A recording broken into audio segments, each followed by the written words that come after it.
Hello জনগণ, আসসালামু আলাইকুম। আওয়াজ উঠা বাংলাদেশ চ্যানেলের পক্ষ থেকে আমি স্বাধীন আছি আপনাদের সাথে স্বাগত জানাচ্ছি আমাদের নিয়মিত আয়োজন জনতার আওয়াজ অনুষ্ঠানে।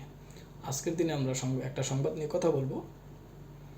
যমুনা টিভিতে প্রকাশিত একটি সংবাদ হলো তারেক রহমানের নেতৃত্বে বাংলাদেশ ফেসিবাদ মুক্ত হয়েছে। মন্তব্যটি করেছেন সালাউদ্দিন আহমেদ। আমরা দেখব সাধারণ জনগণ, আম পাবলিক, ম্যাঙ্গো পিপল তারা তাদের মতামত প্রকাশ করেছে সংবাদটির বিপরীতে। তারা এটির পক্ষে বিপক্ষে কে কী মন্তব্য করেছেন মন্তব্যগুলো দেখার চেষ্টা করব। আমরা যদি খেয়াল করি, সম্ভবত বর্তমান সময়ে বিশেষ করে বিএনপি তাদের যে মন্তব্যগুলো পাবলিশড হচ্ছে, তাদের যে মন্তব্যগুলো সংবাদ আকারে প্রকাশ হচ্ছে, সেই সংবাদের যে নিচে সাধারণ জনগণের যে মতামত, সেই মতামতগুলো আসলে তারা খুলে দেখছে না। তো তাদের উদ্দেশ্যেই আমার এই ভিন্ন প্রচেষ্টা যে আপনাদের যে সংবাদগুলো বা মন্তব্যগুলো সোশ্যাল মিডিয়াতে আসছে, সেই সোশ্যাল মিডিয়ার সেই মন্তব্যগুলোর নিচে জনগণ কী বলছে সেটা সামনে তুলে আনা। আমরা দেখছি 1,26,000 রিয়াকশান আছে। 1,26,000 রিয়াকশানের মধ্যে 1,16,000 রিয়াকশান হা। এখানে তাকে অ্যাকচুয়ালি একটা বেসিক্যালি জোকারে পরিণত করা হয়েছে। তার মন্তব্যটিকে মানুষ হাসির পাত্র বানিয়ে দিয়েছে, উড়িয়ে দিয়েছে। তো আমরা মন্তব্যের ঘরে যাওয়ার চেষ্টা করব। সর্বপ্রথমে যে মন্তব্যটি আছে, বিল্লাল হোসেন লিখেছেন, তোমরা নিজেরাই তো ফেসিবাদ। তিনি বিএনপিকে ফেসিবাদ বলে আখ্যায়িত করছেন। এদিকে রাকিবুল ইসলাম লিখেছেন, ছাত্র জনতার সম্মিলিত প্রচেষ্টায় বাংলাদেশের ফেসিবাদ মুক্ত হয়েছে। তিনি বলছেন যে এটা একার কারো কৃতিত্ব না, এখানে ছাত্র জনতা সবাই সম্মিলিত প্রচেষ্টায় এই ফেসিবাদকে মুক্ত করেছে। মোহাম্মদ আলম লিখেছেন, একমাত্র প্রিয় দল বিএনপি পারে বাংলাদেশকে খাদের কিনারা থেকে খাদে ফেলে দিতে। তিনি খুব মজার একটা মন্তব্য করেছেন। তিনি বলতে চেয়েছেন যে বিএনপি একমাত্র প্রিয় দল যারা নাকি যেই খাদের কিনারে দাঁড়িয়ে থাকা বাংলাদেশকে সামান্য একটু ধাক্কা দিয়ে খাদে ফেলে দেওয়ার মতো অবস্থা, ক্ষমতা রাখে। HM আবদুল্লাহ লিখেছেন, কাকা কয়দিন পরে বলবে তারেক রহমানের নেতৃত্বে 71 সালে আমরা মুক্তিযুদ্ধে বিজয় অর্জন করেছি। তিনিও সেই মজার একটা মন্তব্য করেছেন, একটা হাস্যরসমূলক মন্তব্য করেছেন।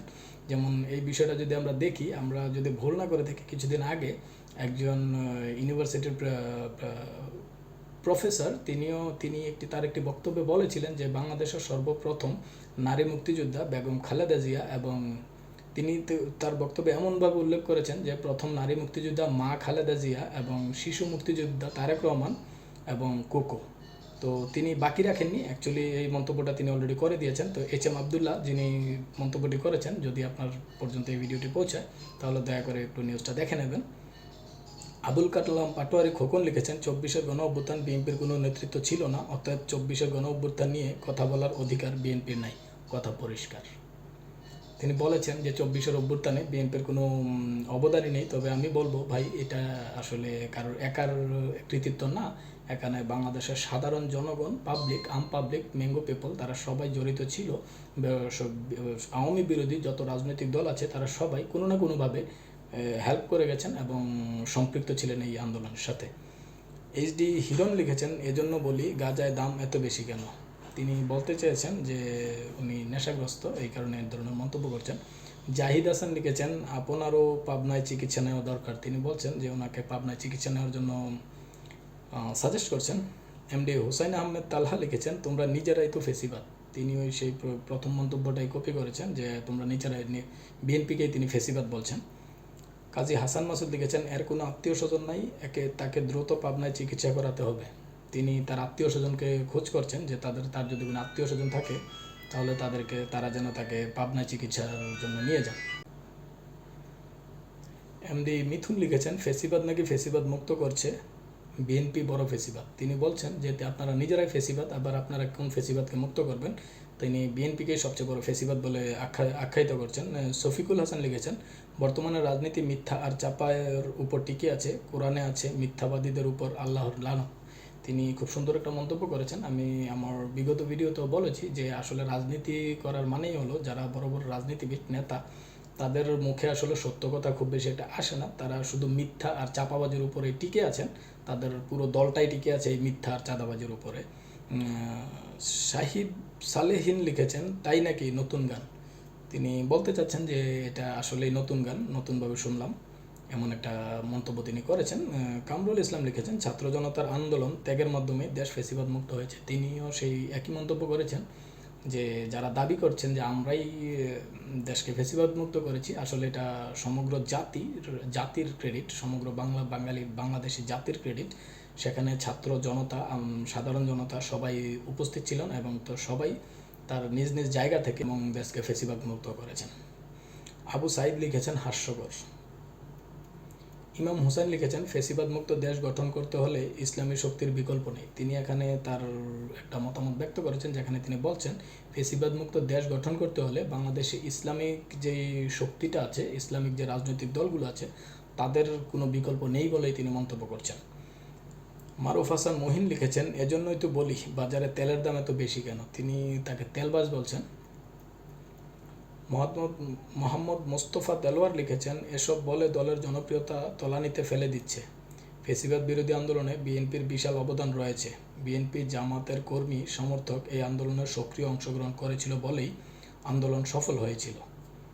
এই অবদানটুকু এসব বিতর্কিত মন্তব্যের কারণে প্রশ্নবিদ্ধ হচ্ছে। তিনি খুব সুন্দর এবং গঠনমূলক একটা মন্তব্য করেছেন, যেখানে তিনি বলেছেন যে 24-এ যে অভ্যুত্থানটা হয়েছে, 24-এ যে আন্দোলনটা হয়েছে, এই আন্দোলনে বিএনপি, জামায়াত এবং আওয়ামী বিরোধী যতগুলো রাজনৈতিক দল ছিল, সাধারণ জনগণ যারা রাজনীতি বোঝে না, রাজনীতি করে না, কোনো রাজনৈতিক দলের সাথে সম্পৃক্তও না, তারা প্রত্যেকে নিজ নিজ জায়গা থেকে নিজের সাধ্যমতো অংশগ্রহণ করার চেষ্টা করেছে, যার ফলে আজকে বাংলাদেশ একটা ফ্যাসিবাদ মুক্ত রাষ্ট্র হিসেবে পৃথিবীর বুকে মাথা তুলে দাঁড়াতে পেরেছে। মুফতি মোহাররকুল কারিম আল বারাকাতি লিখেছেন, একটা কথা বলার পর জনগণের কমেন্টগুলো আপনাদের পড়া উচিত, তাহলে বুঝতে পারবেন আপনাদের অবস্থান কোথায়। তিনি আমার মন্তব্যটাই বলেছেন যে আসলে আপনারা যে মন্তব্যগুলো করেন, যেই মন্তব্যগুলো পাবলিক প্ল্যাটফর্মে আসে এবং এর নিচে যে সাধারণ জনগণ তাদের মতামত প্রকাশ করে, সেই মতামতগুলো দেখা উচিত, পড়া উচিত এবং দৃষ্টিতে আনা উচিত বলে আমিও মনে করি।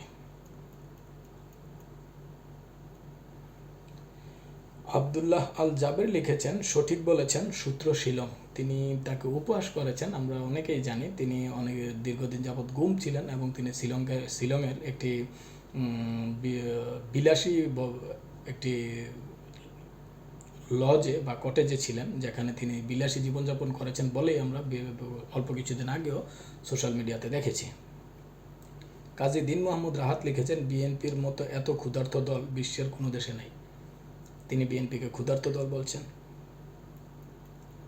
আমরা আর বাড়াচ্ছি না, এখানে আসলে অনেক মন্তব্য, তার মধ্যে শতকরা 95%, মোর দেন 95% মন্তব্য নেগেটিভ, যেটা আসলে এই মন্তব্যটার সাথে সাংঘর্ষিক, মন্তব্যটার বিরোধাচরণ করছে, মন্তব্যটাকে বিভিন্নভাবে ট্রল করছে। তো এই ধরনের মন্তব্যগুলো আসলে ট্রলের পাত্রই হয়ে থাকে, কারণ একটা দেশে দেখে আমরা যদি খেয়াল করি যে বিগত সময়ে 5ই আগস্টের পরে বিএনপির ঊর্ধ্বতন পর্যায় থেকে যে সকল মন্তব্য আসছে, যে ধরনের বক্তব্য তারা সামনে নিয়ে আসছেন, যেসব ধরনের ন্যারেটিভ তারা দাঁড় করাতে যাচ্ছেন, প্রত্যেকটা ন্যারেটিভে তাদেরকে ব্যাকফায়ার করে যাচ্ছে এবং সেটা তাদের লাভ তো হচ্ছেই না, ক্ষতিই হচ্ছে। এবং তাদের দলের যে জনপ্রিয়তা, আমরা যেই 5ই আগস্টের পূর্ব মুহূর্তেও আমরা যেটা চিন্তা করছিলাম যে আসলে একটা যদি সরকার পরিবর্তন হয় তাহলে বিএনপি ক্ষমতায় আসবে এবং বিএনপি সব জনগণের ভালোবাসায় সিক্ত হয়ে তারা তাদের ক্ষমতা গ্রহণ করবে এবং দেশ পরিচালনা করবে ভবিষ্যতে। কিন্তু আজকের দিনে এসে দেখা যাচ্ছে বিএনপির যে জনপ্রিয়তা, সেটা ভাটা তো এমন ভাটা পড়েছে যে সেটার জনপ্রিয়তাটা আমরা যদি ভুল না করে থাকি একদম তলানিতে গিয়ে ঠেকেছে এবং এখনও কন্টিনিউয়াসলি প্রত্যেক মুহূর্তে বিএনপি তাদের ঔদ্ধত্যপূর্ণ এবং তাদের উচ্ছৃঙ্খল যেই মন্তব্যগুলো, সেই মন্তব্যগুলো করেই যাচ্ছেন। তো আমরা আশা করব বিএনপির মতো একটা বড় দল, যেটা সারা বাংলাদেশে ছড়িয়ে ছিটিয়ে আছে, বাংলাদেশ আনাচে কানাচে বিএনপির নেতাকর্মীরা সবাই যদি একজোট হন, সবাই যদি একটা চেইন অফ কমান্ডের আওতায় আসেন, তাহলে দলটাকে সুন্দরভাবে এখনও সাজানো সম্ভব, এখনও দলটার হাল ধরা সম্ভব। তবে যেভাবে এগুচ্ছেন আমার মনে হয় না যে বেশি দূর এগোতে পারবেন। খুব অচিরেই আপনারা আপনাদের দলের খুব বড় ধরনের একটা ধস বা ধ্বংস দেখার একটা সমূহ সম্ভাবনা আমরা দেখতে পাচ্ছি। ধন্যবাদ সবাইকে। আসসালামু আলাইকুম।